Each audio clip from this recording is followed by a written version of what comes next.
Good morning, capitalists. Here is everything you should know today. UT Austin bans Shein from campus Wi-Fi over China risks. Anthropic probes unauthorized access to powerful Claude Mythos AI. Chubb beats earnings, but stock falls on insurance market worries. Kalshi suspends 3 candidates for political insider trading. New Yorker writer admits shoplifting lemons from Whole Foods. Deutsche Telekom eyes $300 billion merger with T-Mobile US. This is today's Markets and Assets, sponsored by BlockTrust IRA. The Dow is at 49,250.29, down 0.50%. The S&P is at 7,095.09, down 0.60%. The Nasdaq is at 24,375.91, down 1.11%. The CBOE-VIX Volatility Index is at 19.29, up 1.08%. Gold is at 4,726.90, down 0.55%. Silver is at 75.89, down 2.67%. Bitcoin is at 77,692.19, down 1.55%. Let's start with Texas drawing hard lines. The University of Texas at Austin has banned fast fashion retailer Shein from its campus Wi-Fi networks as part of Governor Greg Abbott's expanded prohibition on roughly 50 Chinese-affiliated companies due to cybersecurity concerns. The university extends state policy, confirming the prohibited technologies list now applies to campus Wi-Fi to ensure compliance with new regulations and protect sensitive state and university data from security risks. Abbott added 26 firms to the banned list in January, including Alibaba and Temu, bringing the total number of prohibited Chinese-affiliated companies to roughly 50, for cybersecurity and foreign interference reasons. Texas cites data harvesting threats from Chinese companies and the Communist Party, warning that rogue actors should not infiltrate state networks or devices to exploit and manipulate users. Social media reactions were mixed to the Shein ban, with some users expressing frustration over the change while others criticized the retailer for controversial manufacturing ethics and labor practices. Shifting to the AI frontier, Anthropic is investigating unauthorized access to its restricted Claude Mythos preview model by users through a third-party vendor environment. This raises concerns about safeguarding the advanced cybersecurity AI released only to trusted partners like Amazon and Microsoft. Claude Mythos was restricted in its release to select technology firms due to risks of misuse for launching cyber attacks at superhuman speed and scale, with access limited to partners including Amazon, Microsoft, Apple, Cisco, and CrowdStrike. Access came via contractor permissions. One individual reportedly leveraged permissions as a contractor for Anthropic to tap into the model in the third-party vendor environment used for model development and testing. Anthropic stated there is no evidence of activity extending beyond the vendor environment following the report of unauthorized access to Claude Mythos preview. This incident comes days after Anthropic accidentally leaked nearly 3,000 internal files, including 500,000 lines of source code, due to a human error in release packaging. On the markets front, insurance giant Chubb posted Q1 EPS of $6.82, beating street expectations of $6.60.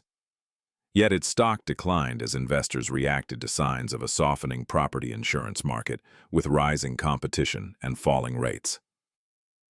CEO Evan Greenberg called industry price lowering to win new business dumb, as Chubb intentionally shrinks large accounts and excess surplus lines where pricing is inadequate. Piper Sandler's Paul Newsome noted Chubb's deliberate approach prioritizes profitability over growth, calling it the right thing despite near-term investor concerns.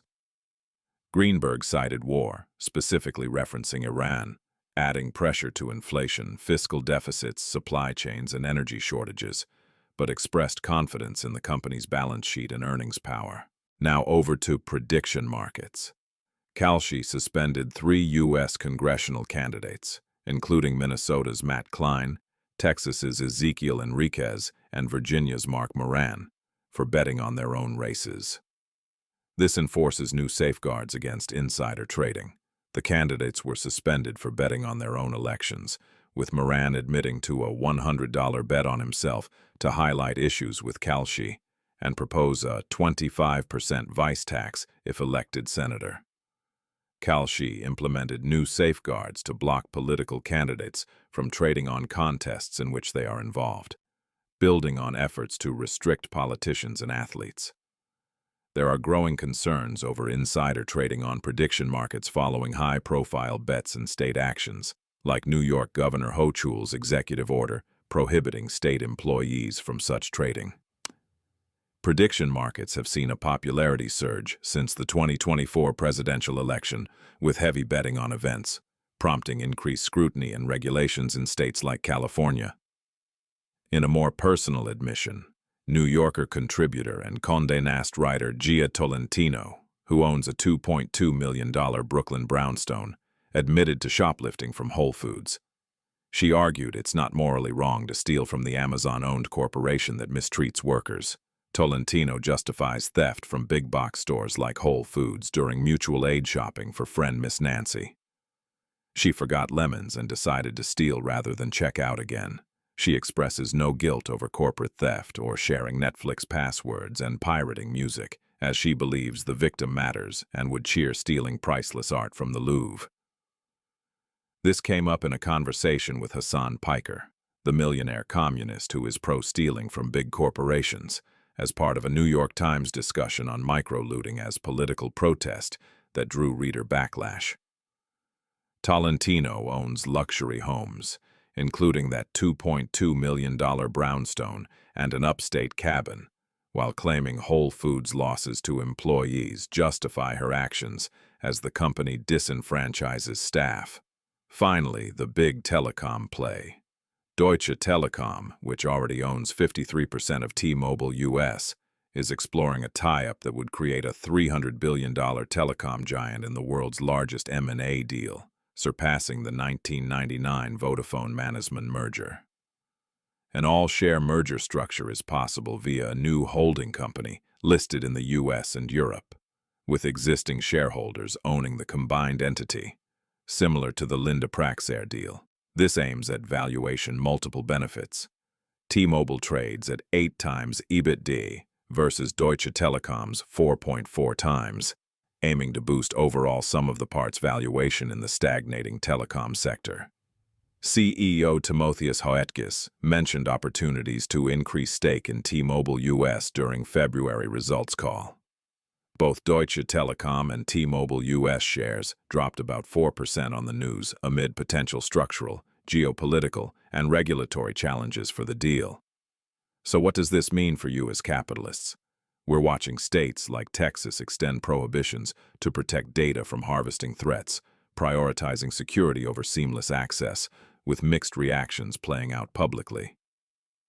Builders in AI like Anthropic are moving fast to safeguard advanced tools, even as human errors and vendor risks surface.